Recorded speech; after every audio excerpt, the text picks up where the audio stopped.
Come hoof and trunk and tail and horn, paw and wing and claw. Come bird and reptile, mammal born, all full of nature's law. Bring bark, crow and ribbit too, silent stare and hiss. Bring purr and tribble and warble too, and voice no ear can miss. We gather, each life and all, to celebrate and sing, to honor creature large and small. 'Tis holiness we bring. 'Tis holiness. Come, let us worship together.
Good morning, everyone. Welcome to the Unitarian Universalist Church of Berkeley. My name is Sarah Ward, and I am today's worship associate. This is a welcoming congregation. We are always working on how to better welcome and care for one another. If this is your first time here, welcome, and we are so glad you have joined us. And whoever you are, we welcome you in the fullness of who you are. As we begin today, we want to acknowledge that this church occupies land in the territory of the Chochenyo-speaking Ohlone people. We commit our congregation to be in right relation with Indigenous communities, aligning in solidarity, supporting Indigenous projects, and caring properly for the land. Please take a moment now to prepare yourself and your space for our time together. You might grab a candle and a way to light it so that you may join in our chalice lighting at home. And now let us kindle our flames with these words. We light this chalice for all the creatures that fill the earth with wonder and delight, because every living thing has worth and beauty. We light this chalice for the playful dolphins that dance and swim, and the sheep that graze, for the songbirds that share their beautiful tunes. We light this chalice for the wondrous blessing of paws and whiskers, of wings and fins, all a part of the interconnected web of existence. With this flame, may we show kindness, love, and grace that burns within us for all living things.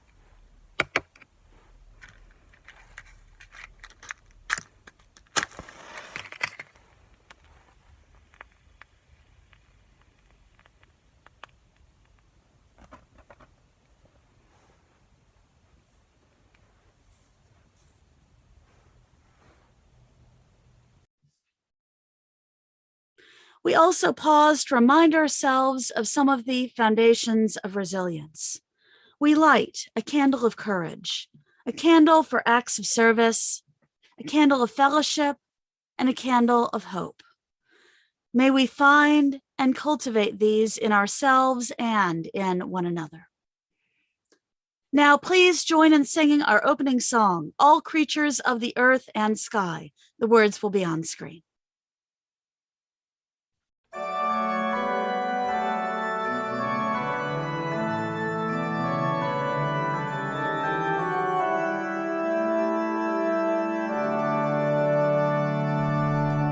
All creatures of the earth and sky, come kindred, lift your voices high. Alleluia, alleluia. Bright burning sun with golden beam, soft shining moon with silver gleam. Alleluia, alleluia, alleluia.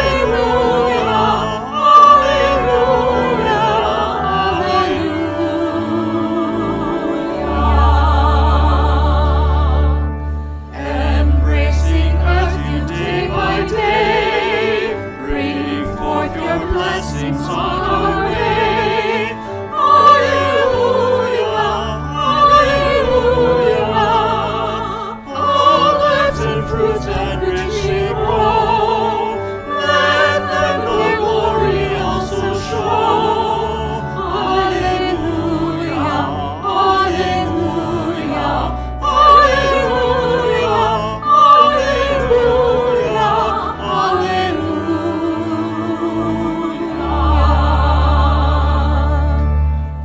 All you of understanding heart, forgiving others, take your part. Alleluia, alleluia.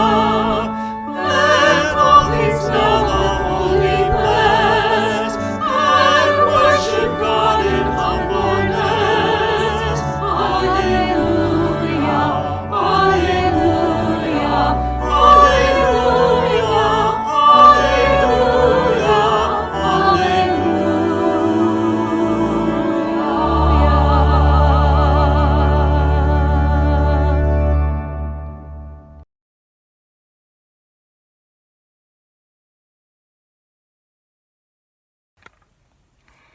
And now please join with me in saying our covenant. Love guides this church. The quest for truth and justice is its common purpose. To give thanks, listen deeply, speak with care, honor our differences, and seek and grant forgiveness. These things we covenant with one another.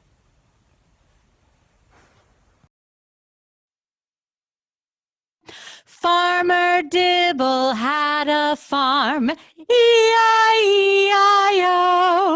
And on that farm she had a cow, E-I-E-I-O. With a moo here and a moo there, here a moo, there a moo, everywhere a moo moo. Farmer Dibble had a farm, E-I-E-I-O. And on that farm she had some pigs, E-I-E-I-O. With an oink, oink, oink here and an oink, oink there, here a oink, there a oink, everywhere. Old Farmer Dibble had a farm, E-I-E-I-O.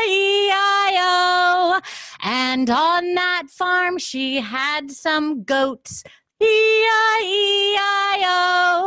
With a me here and a me there, here a me, there a me, everywhere a me.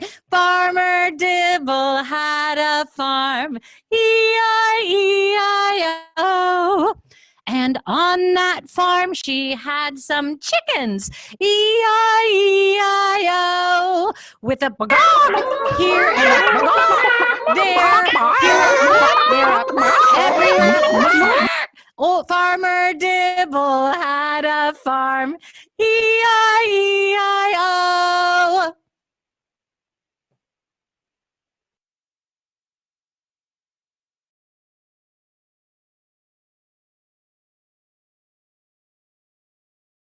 The morning light shined upon the face of Francis as he awakened to the fresh green day. "Blessed are you, brother sun," he said. "Through you we can see the wonder of the Spirit." He walked from his bed on the dirt floor below and said, "Blessed are you, sister, our Mother Earth, for it is you that sustains and keeps us."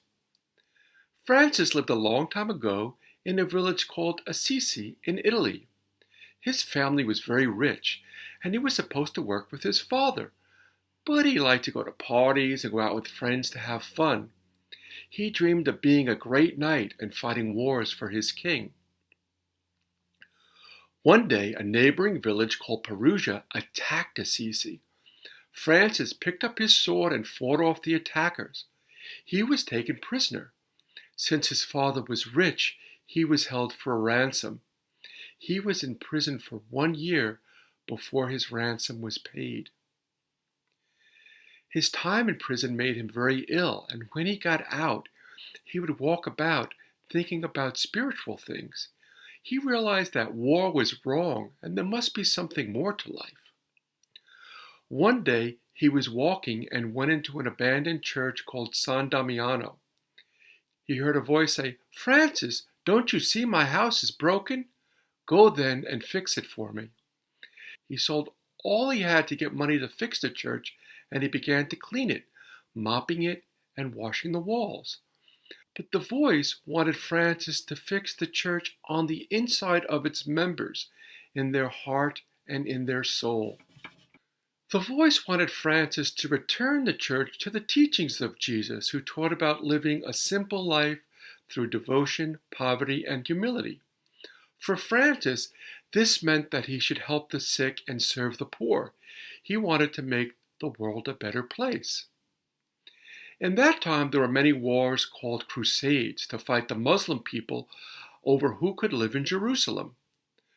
Jesus had taught there with his message that people should love each other and that we should love our neighbor as ourselves. Francis went to Jerusalem to tell the Muslims about Jesus, but when he got there and he saw the soldiers fighting, he was really sad. He went to talk with the Sultan of Egypt about peace with the Muslim people. He realized that the Muslims wanted peace just like he did, and they were devout like he was. Francis understood what we now call the seventh principle of Unitarian Universalism: respect for the interdependent web of all existence. He realized that the earth is a place where all beings depend on each other. The rain gives its gift of water freely to water the plants and trees. The plants and trees give their fruits and vegetables freely to feed the world. The world gives itself freely as a place where we can live, learn, love, and share our heart with peace and love for all creatures.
Now we enter the time in our service that we make for our hearts and our spirits, for our cares and our concerns for one another. We lift up and hold the joys and sorrows, the concerns and challenges we may each be facing. During our time of silence this morning, you're invited to share any joys, sorrows, or significant milestones of your own in the comments section. I invite us all to hold these cares in the compassionate embrace of this, our loving community.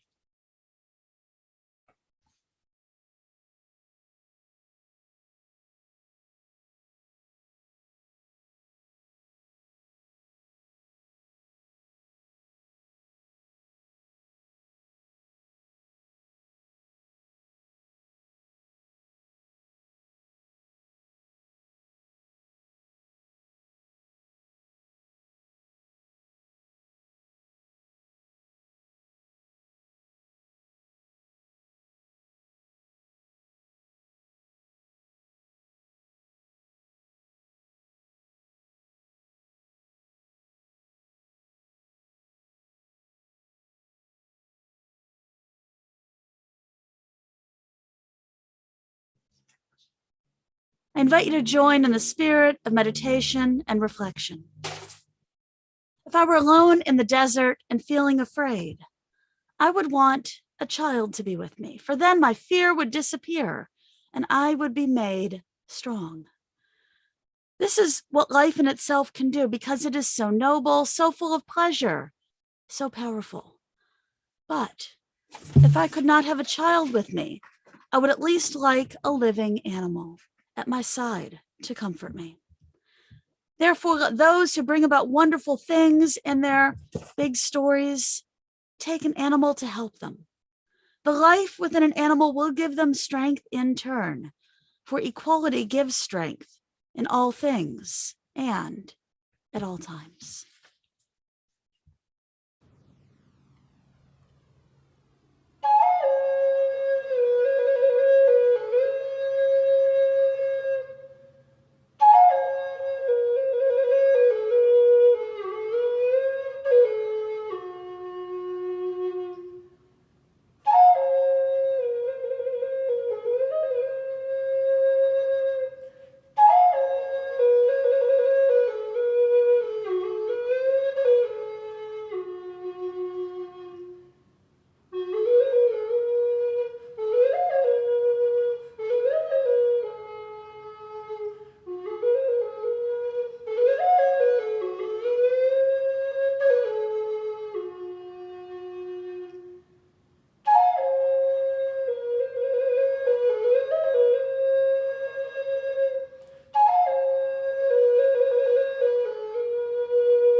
As we hold and bless our beloved animals this morning, we welcome all the animals who are in our homes or who live in our hearts and in our memories.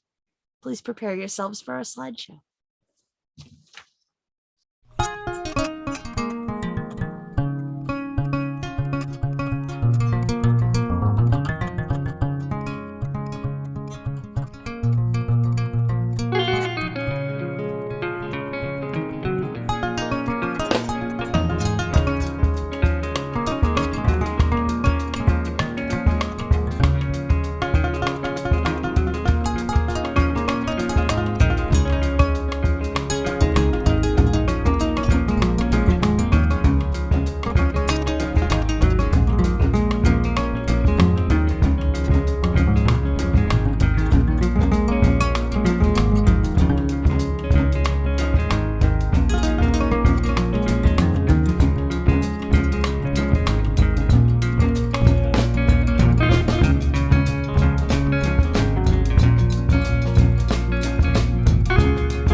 Our Unitarian Universalist faith draws from many sources, including humanist, Christian, and Jewish teachings, the words of prophetic peoples in many times and places, and wisdom from other traditions. Each week we hear from many of them. But our first source of our liberal faith is our own personal experience of life. This morning it is my honor to share some of my own experience as it relates to today's animal blessing service. American pet owners don't just describe their pets as companions or friends, but as integral members of their own family. And there is some scientific truth underwriting these familial claims. Animals are a part of our biological family, more closely related to us than we might think. We can examine our relationship to all creatures on this earth by considering the powerful metaphor of the tree of life, with millions of branches expanding outwards from a common trunk. The tree of life is also a UU symbol, representing the interdependent web of existence of which we are but one small part. Our branch on the tree is the Homo sapiens branch, population just south of 8 billion. Our closest cousins on the tree, our literal taxonomic family, include the chimpanzees, bonobos, orangutans, and gorillas. Let's just say there would be some drama at that family reunion. We belong more broadly to the order primates, in which our ape family joins up with monkeys and some other funky characters like lemurs, tarsiers, and lorises. If you've never heard of a loris, look them up. They are very cute. I took a look at the list of most common types of pets in the United States in order to consider how they are classified.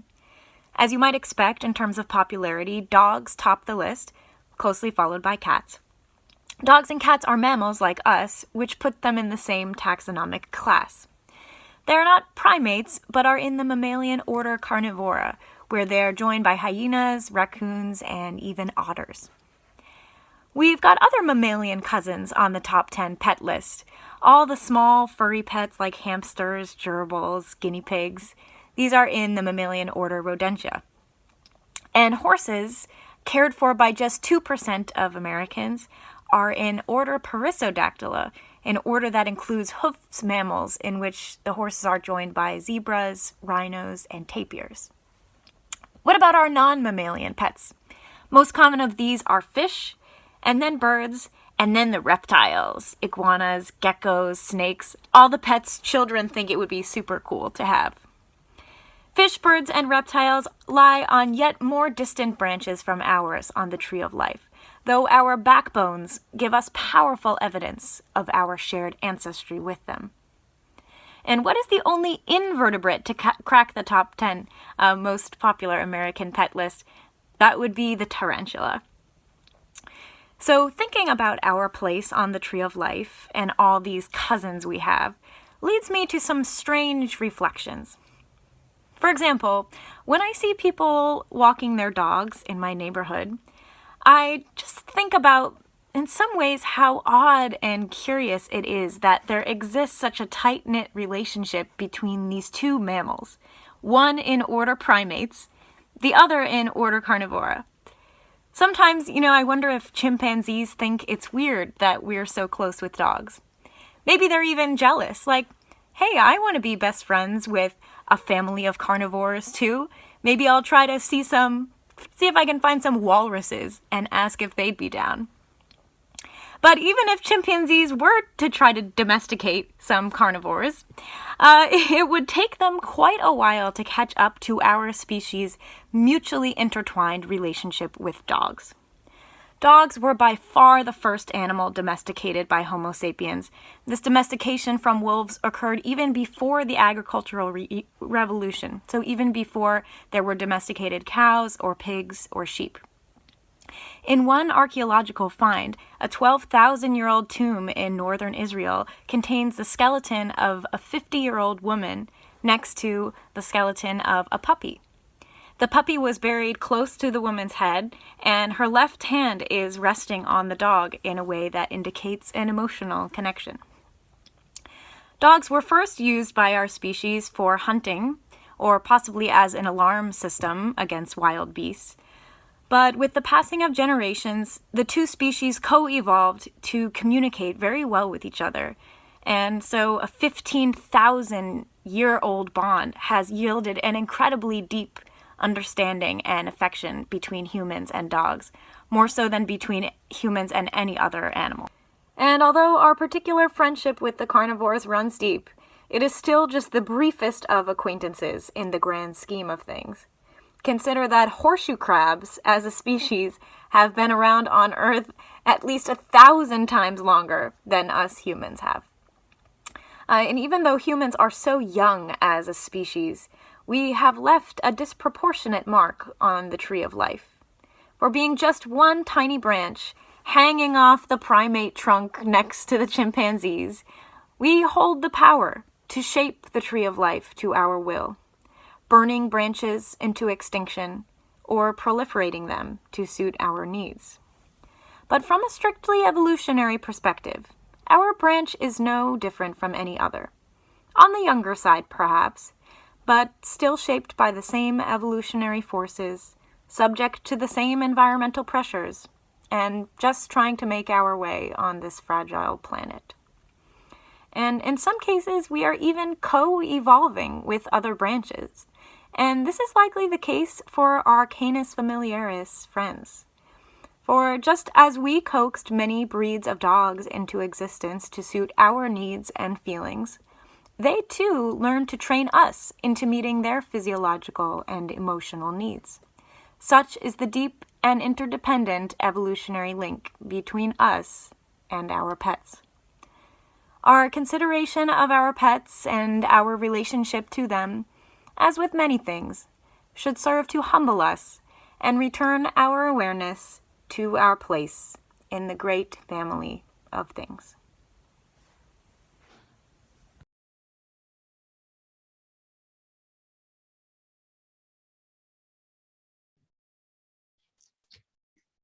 They fight like cats and dogs. You've heard that phrase, right? I admit that this saying has amused me for most of my life, especially when it was used to describe how my siblings and I behaved. 5 kids, 3 girls, 2 boys, and oh yeah, we fought. But, I also grew up with cats and dogs. And for most of you who may have lived with this combination, you know what I know, that for the most part, in these pet families, the cats and dogs coexist just fine. The cats might pretend the dogs don't exist. They are cats after all. But it's usually fairly peaceful as long as everyone is getting their needs met. Even for my own cats, who've grown up in an environment of exclusively cats and humans, when they've encountered dogs, it's largely gone just fine. The first dog they met was my mother's dog, a geriatric Shih Tzu who was both blind and deaf. After my cats figured out that he wasn't going to do a thing except for sleep and occasionally take care of necessary business, they left him mostly alone with only a little bit of teasing and stalking. And my sister-in-law's Cocker Spaniel, when they realized that he didn't pay a lick of attention to them except for a little sniff at the back end, they shared the space all right. We humans, in fact, could probably learn some important lessons from animals that get along despite, their differences. There are, of course, some times when it's hard for a new cat to break into an existing herd. Although it helps that the boys have learned their place and the girls don't even see them as a threat to the hierarchy. How's that for a lesson? And given that it's Animal Blessing Sunday, I'm going to let mine join me while I'm preaching today. The cats and dogs and other animals, even that, get along with fine or even well. The way that a cat I grew up with would climb into the hamster's cage and they would take a nap together. It was kind of adorable. Or some stories like Coco the gorilla, who had a pet kitten that she had adored. Or the totally unlikely story of Owen and Mizzy. Owen was a standoffish giant tortoise, nearly 100 years old, who was befriended by a baby hippo, an orphan baby hippo named Mizzy, who had lost its mother. And even though Owen wasn't keen on the idea, through time and the hippo's persistence, they came to be friends and ultimately were rarely seen apart from one another. Our pets are pretty awesome in a lot of ways. And we've got a lot of different kinds of pets, whether pets in our homes, pets that we have had, or pets around us in our environment, which many folks sent pictures of also. Now, there's some, I won't call it research, but information you can find online about why our pets, specifically cats and dogs in this particular research, are pretty awesome and in fact better than humans in many ways. So here's for the dogs why dogs are better than people. Dogs learn things faster. Unlike humans, dogs decrease your blood pressure. They beat humans into space. Dogs mature faster. Dogs can detect cancer without using a machine. Dogs take their humans on walks and help to make them healthier. Dogs are selfless and they are amazing listeners. And cats, if you're wondering, they're better than people too. Cats don't judge you no matter what you're doing. Cats model the healthy practice of getting plenty of sleep. Cats have superpowers, jumping to incredible heights, proportionally, and falling from heights without getting hurt, and being able to see in the dark. Cats help with the laundry. And when their human is getting overly anxious or distracted by something, cats remind you where your priorities should really be, on giving them attention and love, of course. And the last, 2 words, true for many of our beloved pets: unconditional love. In all seriousness, though, actually, those were real. Except the helping with laundry. Those were real, and animals add to our lives in so many ways. They do help us in more ways than we might readily think about. Animals provide physical help for many of us. Sometimes it's even an official job they have. There are many types of jobs that dogs might be trained for and hired for. The first one many folks think about are the seeing eye dogs, guide dogs. Dogs were first trained as seeing eye dogs in Germany after World War I for soldiers who had been blinded or injured during the war. And of course, it's expanded from that since then. In the US alone, there are 10,000 dogs currently working as seeing eye dogs. And some dogs work in war situations themselves. Today's war dogs have a 98% success rate at bomb detection. And the fact that bringing the dogs home with them has helped many soldiers with PTSD has brought about war dog adoption programs. Then there are the herding dogs, the acting dogs, the detection dogs. Ever see those working at airports and things like that? Tracking and hunting dogs, sled dogs, search and rescue dogs, and then, therapy dogs whose sole job it is to make people happy. And let's not forget the working cats. If you think about it, you can probably guess the most common official job for a working cat: mouse and pest hunting.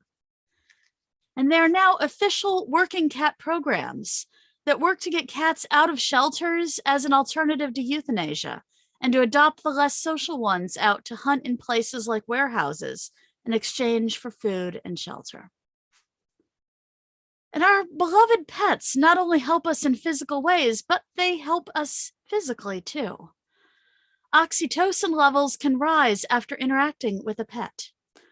Studies have found that cat owners have a 30% reduction in heart attack risk. Petting a dog improves your immune system, and watching swimming fish decreases your blood pressure.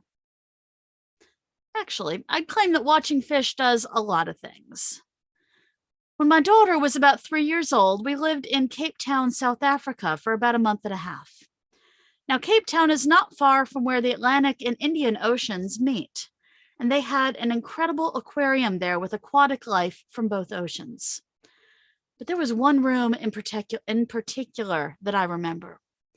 In that room was a 3-story tall wall of glass with an enormous kelp forest on the other side. There were gigantic ocean fish too, but I remember the kelp. I remember how the kelp waved back and forth and back and forth. They had water suction going to replicate the water movement in the ocean for the kelp. When my daughter and I went to the aquarium, which we did a good number of times while we were there, we would sit for an incredibly long time in that room and just feel the tension evaporate from our bodies. No music or anything, just us and the kelp and the fish swimming through. And at the time, I thought that if every house and every business could have a room like this, that there would be way fewer problems in our world. Our animals help us emotionally. In addition to therapy animals whose job it is to make people happy, unofficially, our pets are therapeutic and, bring us joy in so many ways. And I know that's not lost on folks here either. The slideshow you saw earlier, I've done it in a much larger congregation, and they didn't send in close to the number of pictures that y'all did. Our animals help us feel less lonely. That's been something I've been reminded of every day since starting my life as a single adult. And there have been studies that have shown that in nursing facilities and the like, that having something to care for, pets or plants even, having something to care for raises the mood and health and the longevity of residents. And sometimes there's work and service that aren't quite as official that our furry ones do. So I want to share with you a true story about one of those kinds of work. So there's an ice cream park across the parlor from a church somewhere. The author of this story often frequents it. A woman came in with her 2 daughters and a dog on a leash. The girls were maybe 4 and 6, maybe younger, holding hands, and the mother was holding the leash of a dog. It was a medium-sized dog. Since I, the author of this story, since I know dogs and am familiar with various breeds, I knew immediately it was what you might call a mixed breed dog, with lovable brown eyes that melt through you, and a dog smile with minimum intelligence simply saying, "I am a dog." The young man behind the counter called out, "Ma'am, you're not allowed to bring pets in the store. Your dog will have to wait outside."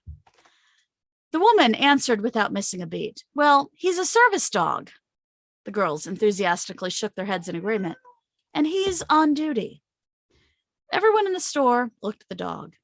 The younger ice cream scooper shrugged her shoulders. I should mention that this dog, though lovable, had no harness on, just a regular leash, no shirt or handkerchief identifying him as a service dog, no special clip on his ear, simply that a dumb, lovable dog with, as I mentioned, the not-so-intelligent look of, "I am a dog." Transactions went on as usual. Younger customers went for a quick pet of the service dog, which the women and children encouraged, which seems odd in my experience of on-duty service dogs. Usually, you're not supposed to pet them after all. Finally, one of the patrons asked, "I don't mean to be rude, but what exactly does your service dog do?" The woman indicated to her older daughter to explain. The 6-year-old smiled and said in a clear voice, "He brings joy wherever he goes. That's what he does, and he's doing it now." Our animals help us spiritually as well. Joy is a spiritual thing. Joy is deeper and stronger than happiness, although the two are definitely connected. In a larger sense, our animals evoke a sense of connectedness and remind us of our responsibility to be stewards in our world. The pictures of the polar bears, whether they're sitting on a small block of ice or just one of their face gazing deep into our eyes. This has become one of the icons of the dangers of climate change. And the green jungle tree frog, mascot of the protection of our forests and jungles. Largely, this is because our animals are more vulnerable to the effects of what us humans are doing to our planet and our communities. So we see how it affects them sooner, and it just touches our hearts in ways that can inspire action. Joy, connectedness, ecological responsibility, stewardship, even loyalty and laughter, these are spiritual issues. Our inspiration for our Blessing of the Animals service today is St. Francis of Assisi, often known as the patron saint of animals and named by Pope John Paul II as the patron saint of ecology. He had a great love for the animals and the environment and often preached that people have a duty to protect and enjoy nature as both stewards of God's creation and as creatures ourselves. One famous story about St. Francis also demonstrates his humility towards nature and animals. It is said that one day, while Francis was traveling with some companions, they happened upon a place in the road where birds filled the trees on either side. Francis told his companions to wait for me while I go preach to my sisters, the birds. The birds surrounded him, intrigued by the power of his voice, and not a one of them flew away. He is often portrayed with a bird typically in his hand. Another famous story is when he went to help a town with a wolf that was feeding on their herds and attacking the townsfolk. What he did was he facilitated, as the story goes, he facilitated a pact between the wolf and the town that they would feed him and care for him, and he would and in return, he would no longer prey on them or their herds.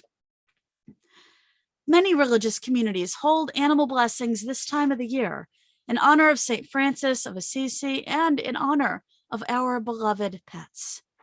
And so, in honor of St. Francis, in honor of our many beloved ones in our lives, we are honoring and blessing our pets together in this, our blessing of the animals.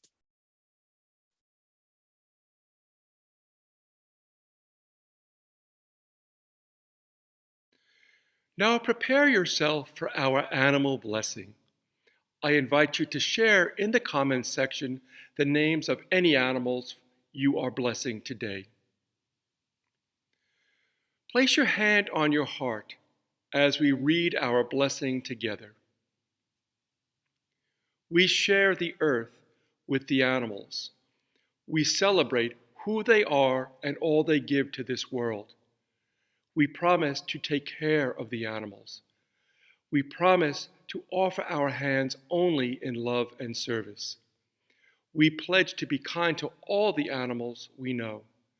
May all beings enjoy peace and safety. May all creatures know kindness. May all live a long and joyful life.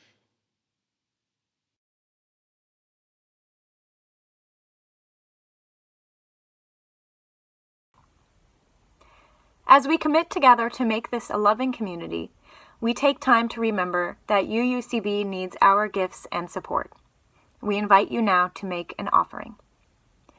Each week, half of our offerings are shared with a good neighbor organization who needs our financial support, and we hope you will continue to practice generosity with them during these difficult times. This month, our good neighbor is GRIP. The Greater Richmond Interfaith Program, or GRIP, is a multicultural, multi-ethnic coalition of congregations from varied faiths dedicated to helping those of our community in need of transitioning to self-sufficiency. Responding to the call to service, GRIP transforms the lives of those who are homeless, hungry, or disenfranchised. Hi, my name is Manusiu Laulea. I am the Interim Executive Director for GRIP, or known as Greater Richmond Interfaith Program. Here at GRIP, we have 3 programs going on right now. We have the resource where people pick up their mails and shower and do laundry. We also have a family shelter. This is the only family shelter here in the West County. And beside that, we have the care center that's going on and the soup kitchen. The care center is provide case management for not only for the people that stay here at the shelter, but also out to the community, that people out on the street. We have the soup kitchen. We are so popular for knowing we are the only people that we have serve soup here. We are open 365 days a year. We serve lunch out to the community. You do not have to be homeless. It's open to the community. So lunch is served from 11:30 to 12:45, Monday through Sunday. The shelter part is for family shelter. We are the only family shelter here in West County beside the Bay Area Rescue Mission, Bay Area Rescue Mission divide up the family, men's on one side and women's with children on one side. But here at Group, we believe in keeping families together. We are looking, actually, I'm asking for help to keep the shelter going and to keep it open. I need help, not only to feed the people, because we do provide breakfast, lunch, and dinner for the shelter, but money to keep it going. Whatever donation you can give us, it would benefit most of the family here. Serving lunch or dinner for them, $20 a day, it makes a difference for all the people upstairs. And if you can reach in your pocket, you might think it's a lot to be serving homeless people. $20, we are so good at stretching it out, and we can serve up to 50 people. Right now, I'm hoping that you guys will be able to help us out. We have Harmony Walks coming up in October. Please, I'll be keeping in touch with what's going on with Group. Thank you so much. Offerings of any value are received with gratitude. Details on how to give electronically will appear on your screen as the offertory begins. Thank you.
And now, please join with me in dedicating our offering.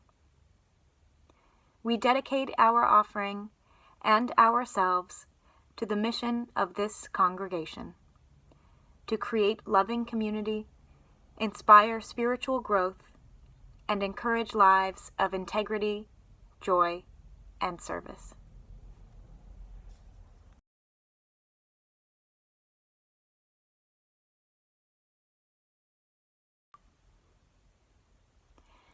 It's been good to be together today, even virtually.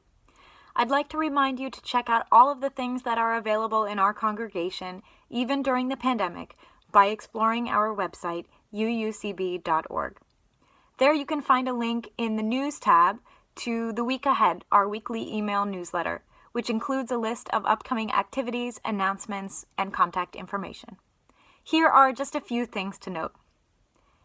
First, the LFDMC will host its annual Fishbowl Conversation, a conversation on race, today from 12:30 to 2:30 p.m. on Zoom. All are welcome. Speakers, the Fish, will include several guests. The Zoom link is in The Week Ahead. And please join in our upcoming personal theology sessions in the month of October. The next one is coming up on October 10th at 9:30 a.m. Reverend Dr. Matthew Fox will discuss his most recent book called Julian of Norwich, Wisdom in the Time of the Pandemic and Beyond. Zoom link will be in The Week Ahead. And now, please join in singing our closing song. The words will be on your screen.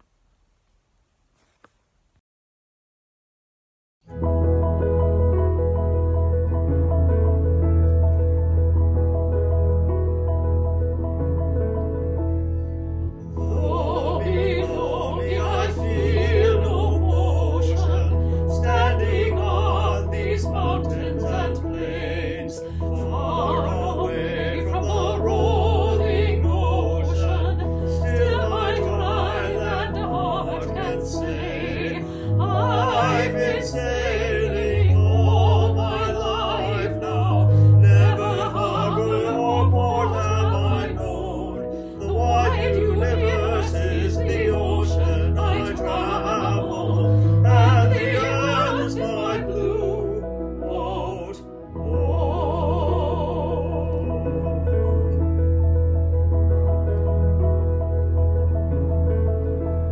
Sun, my sail, and moon, my rudder, as I ply the starry sea, leaning over the edge in wonder, casting questions into the deep, drifting here with my ship's companions, all we kindred pilgrim souls, making our way by the lights of the heavens in our beautiful blue boat home.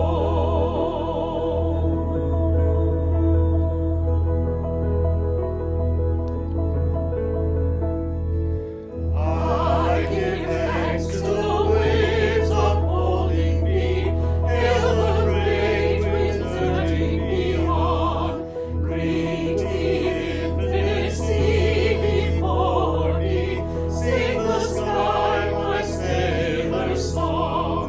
I was born upon the fathoms, never harbor or port have I known.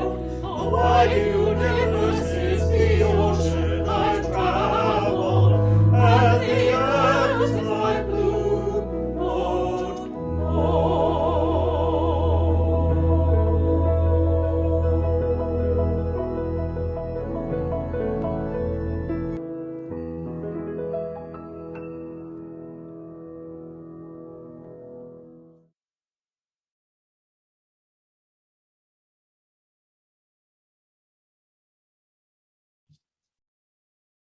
As we enter another week of uncertainty in our world, let us remember there is only one side, that of humanity, that of planet Earth, that of all of the Earth's creatures and all they represent. May we pray for peace. May we raise our voices and engage as we can in acts of resistance and acts of resilience. And may we remember to take very good care of ourselves, each other, those we love, especially our beloved animals. And remember, you are never all alone. Blessed be.